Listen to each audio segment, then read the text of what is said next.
Norway has just hit 90% electric car sales last month, and there was one company that dominated the sales charts. I'm sure you're not going to be surprised by who it was. Hello, my friends. Welcome to the channel.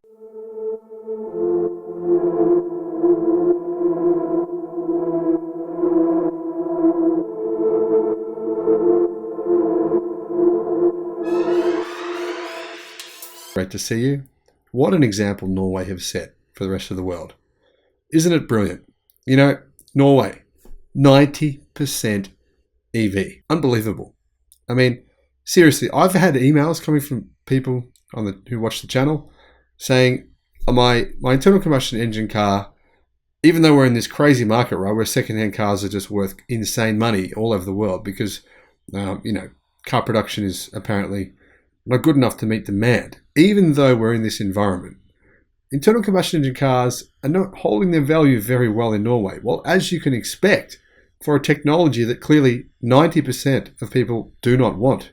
And I'm going to guess that of those 10% that are buying internal combustion engine vehicles, maybe they don't want them as well, but they don't see a model or a range or some sort of specification type of car that actually fits their needs. Pickup truck, maybe a truck, whatever. There's quite a few vehicles that are still not available, and they're probably the ones that make up the lion's share of the 10% remaining. So now Norway just needs some extra models, some extra products to hit the magical 100% mark. Last year in the same month, which was June, Norway hit 85%. So they've gone from 85% to 90% in 1 year. Obviously, this is a pretty slow growth because that's what happens right at the end, right? You've got to tick off those last few percent. It takes a bit longer. However, overall auto sales in Norway were down 27% year on year to 14,901 units. Tesla dominated the market, right? It had 2,531 sales. That was the Model Y alone. And that means that the Tesla Model Y represented more than 1 in every 6 vehicles sold in Norway. More than 1 in every 6 in the entire country. How is that even possible? One interesting stat that you might like to know is that petrol vehicles only represented 2.8% of all cars sold in June. Only 2.8%. Diesel, they represented only 3.7%. 2.8 and 3.7% between the two of them. That's only about 6.5%, exactly 6.5% of the market were petrol, gasoline, and diesel vehicles. The reason for that is the other 5% were actually hybrids.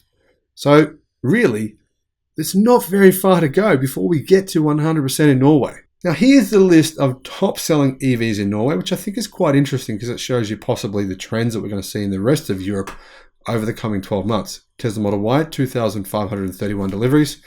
And I think those numbers may increase now that Tesla's factory in Germany, in Berlin, Brandenburg, is obviously ramping up production this year. Not as fast as they'd hoped, but I'm sure this will help with getting more vehicles to Norway into new holders. I mean, really, I think probably people in Norway, probably quite a few of them are waiting for Tesla's newer version of the 4680 cells into the Tesla Model Y. They probably want the new latest and greatest. I know some don't want to wait, but I personally am actually considering waiting. Volkswagen ID4 came in second place, even though its sales have been abysmal in the United States, with 1,219 deliveries. You can see that number was a bit less than half of Tesla Model Y deliveries. Third was the Skoda Enyaq with 1,000. Then you got the BMW iX with 471, Audi e-tron 417, Audi Q4 e-tron 361, Ford Mach-E, that's surprising, 342. Well done to Ford.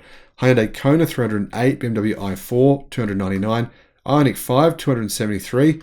That's a bit disappointing, but that said, there isn't that many people in Norway compared to Australia, and we only got 61 of them, 61 sales last month. There's so many people that want them here, and they're so hard to get, the Ioniq 5. Citroen EC4, 230, MG Marvel R, it's a pretty cool car, I think, 212. The Kia EV6, also very, very nice car, 200. Volkswagen ID3, 197. Volvo XC40 180, Mercedes EQA 168, Polestar 2 167, Nissan Leaf 144, and the Peugeot E 2008 139. So you can see here in 11th place was the BYD Tang with 244 deliveries. Now that's the EV that I would love to own. I just told someone I want to own a Tang and a Cybertruck. That's like my perfect garage. By the way, I'm referring to the new Tang with the longer range as well. I've read some reviews in Norway on the BYD Tang that say it is a really, really good car. Just as good as the Europeans, maybe better in some ways. So you can see why that they're doing so well. But the reality is BYD is just not sending enough Tangs to Norway. They need more vehicles. They need more BYD vehicles in the country to get their sales numbers up, to give people the chance to own them. However, I can understand BYD's position. They've got 500,000 pre-orders in China alone, and so it's tough to send cars to other places halfway around the world. Interestingly though, 4 of the top 20 best-selling EVs in Norway were Chinese made. 4 of the top 20. So what are those 4? Well, you got the Volvo XC40, MG Marvel R, the Polestar 2, and the BYD Tang. But I think that's going to probably change over the next year as Xpeng, Neo, and a whole bunch of other electric car manufacturers from China, Leap Motor, etc., start bringing their EVs into the country. Now, interestingly, those numbers for the ID4 and the Skoda Enyaq were actually their best delivery figures in Norway for the last 12 months. In the Enyaq's case, by far. The only other interesting thing here was the lack of Tesla Model 3 vehicles in this top 20 completely. Tesla Model 3 wasn't represented at all. This was due to Shanghai issues mentioned previously in videos on the channel over and over. I'm sure you're sick of hearing about them. But clearly, people are ordering Tesla Model 3s in Norway. Don't worry. Don't have to write in the comments, I told you Tesla was dying in Norway. It's over for Tesla. It's over. I've seen these comments. Don't worry. People are still ordering them. It's just manufacturing from China has had all these COVID issues, of course. Now, interestingly, the Tesla Model 3 fell in June from second place the previous month, second place in the market, and second place for the whole year, down all the way to 41st place. 41st place. Audi Q4 e-tron dropped half of its volume, fell from 4th to 10th, and the Hyundai Ioniq 5 dropped 40% of its volume and fell from 5th to 9th. I'm going to guess that's got nothing to do with actual demand, everything to do with production and supply. Now, here's the outlook from Clean Technica. They say that the only non-electric cars in Norway's top 20 best-selling autos in June were 2 Toyotas. The 5th spot was taken by the RAV4 plug-in hybrid, and the 15th spot by the Yaris Cross, which is actually a hybrid. Now, give this some perspective here, right? You got to look at these numbers. They're ridiculous. The Yaris, right? This Yaris hybrid starts from 28,000 euros. 28,000 euros for a Yaris hybrid. That's just mind-numbingly mental. I mean, you can get a BYD EA1, BYD Dolphin. You can get one of those, right? In China, the top spec model for 18,000 US dollars. The lowest spec for 14,000 US dollars. I mean, you can literally buy 2 BYD EA1s for the price of 1 Toyota Yaris hybrid. Imagine when BYD is selling these cars in Norway. Imagine when not just BYD but other competition starts selling their cars in Norway. What's Toyota going to do? Do you really think people are going to keep buying these Yaris hybrids for 28,000 euros?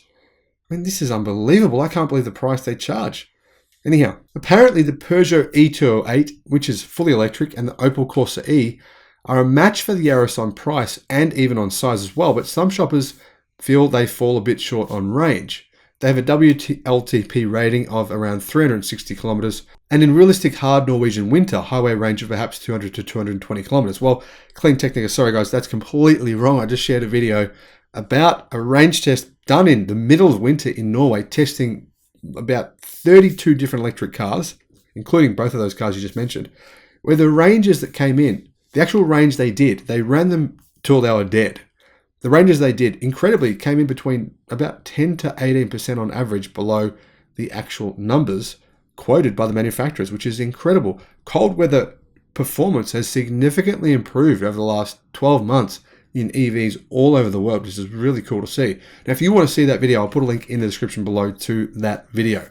Clean Technica says that for the remaining non-plug-ins like the Yaris to be outcompeted by electric vehicles in Norway requires the new generation of ground-up designed small electric vehicles like the BYD Dolphin and others, which can more closely compete both on price and on practicality, around 400 kilometers WLTP, or over 300 in winter. I added that part in.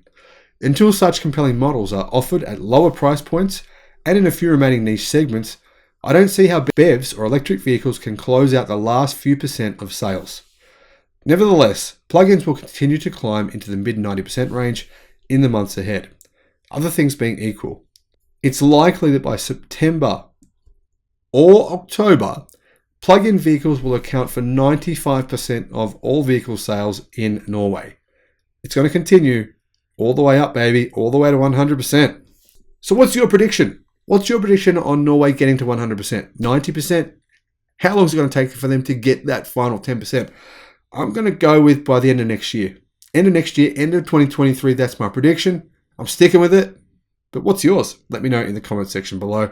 And as always, remember, we're on planet Earth. Norway leading the way. Well done.